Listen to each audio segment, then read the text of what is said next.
इस भागदौड़ भरे जीवन में हम इतने व्यस्त हो जाते हैं कि कब छोटी छोटी परेशानियां हमारे लिए बड़ी समस्या बन जाती है हमें पता ही नहीं चलता, और कब हम डिप्रेशन जैसी बीमारी का शिकार हो जाते हैं इसका कोई हमें अंदाजा ही नहीं होता।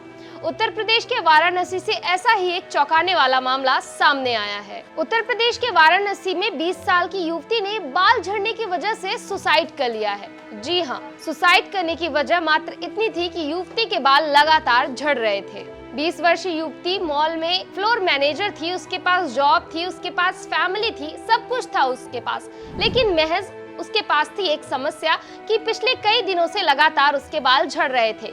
उसने आस पड़ोस के लोगों के कहने पर, दोस्तों के कहने पर कई नुस्खे अपनाए, लेकिन उसके बाल झड़ने की समस्या बंद नहीं हुई। परिजनों का कहना है कि इसी बात को लेकर वो काफी दिनों से ज्यादा परेशान थी।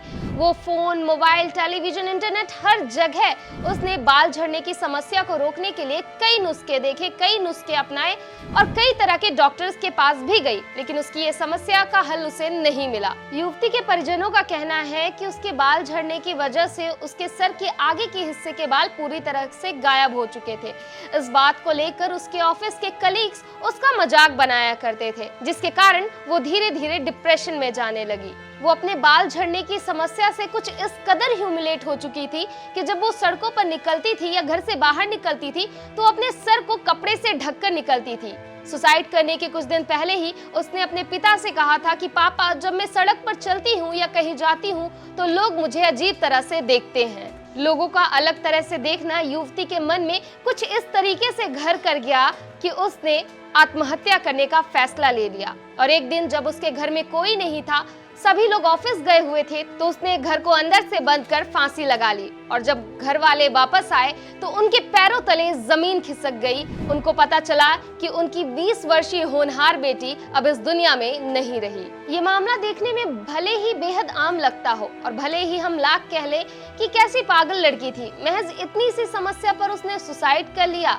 लेकिन यहाँ पर दो लोग साफ तौर पर फेल होते नजर आ रहे हैं। पहला, वो 20 वर्षीय युवती जिसने इतनी छोटी सी समस्या से हार मान ली। हार मानी उस युवती ने जिसने इस छोटी सी समस्या को अपने जीवन से बड़ा समझ लिया और उसने आत्महत्या जैसे आत्मघाती कदम को अपनाया। और दूसरे नंबर पर फेल हुए हम एक समाज के तौर पर। हम ये नहीं समझ पाए कि हमारे पास जो व्यक्ति है उसके दिमाग में क्या चल रहा है, आखिर वो किस मानसिक स्थिति से गुजर रहा है और हमें किस तरीके से उसे सपोर्ट करना चाहिए।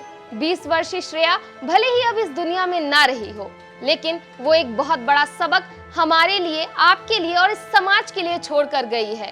श्रेया ने जाते जाते हमें ये मैसेज दिया कि इस भागदौड़ भरी जिंदगी में हमें खुद के लिए, अपनों के लिए, अपने आसपास के लोगों के लिए वक्त निकालना कितना जरूरी है।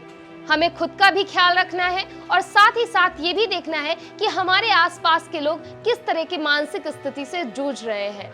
इस पूरी घटना को लेकर आपका क्या नजरिया है? आपको क्या लगता है कि श्रेया की मौत के लिए आखिर कौन जिम्मेदार है? कमेंट कर हमें जरूर बताएं। अगर वीडियो पसंद आया हो तो इसे लाइक और शेयर जरूर करें और हाँ, हमारे चैनल IBC 24 UP UK को फॉलो और सब्सक्राइब करना ना भूलें।